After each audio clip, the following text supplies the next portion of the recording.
je perdais les mots en fait. Je comprends pas comment c'est possible que ce soit arrivé aussi facilement. Claire se dit victime d'agression sexuelle d'un serviteur de Dieu. C'est en se rapprochant d'une communauté pour embrasser la vocation de religieuse qu'elle a croisé la route de celui qu'elle décrit comme prédateur. Après 9 mois dans le monastère, elle sait qu'elle ne veut plus devenir sœur, elle souhaite fonder une famille. Elle décide de se confier à son accompagnateur spirituel. Là, il y a eu un changement de son attitude envers moi. Et en fait, c'est la première phrase qui m'a choquée, c'était celle-là. C'était « Mais si tu sors du monastère, tous les hommes ils vont te sauter dessus ». Et là, il y a eu un début de quelque chose. Elle ne s'est pas rendue compte de l'emprise qu'avait l'homme d'église sur elle.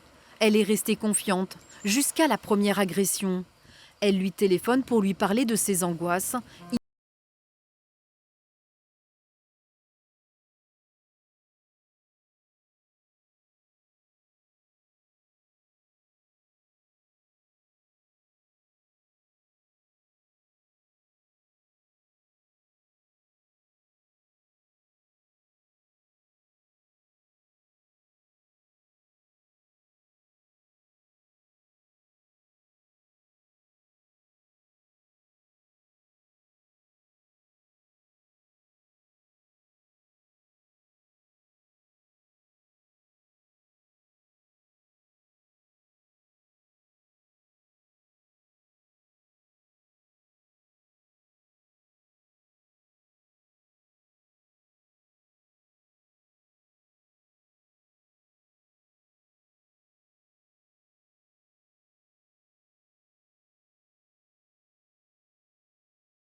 Le diocèse lui suggère également d'engager une démarche auprès de la gendarmerie.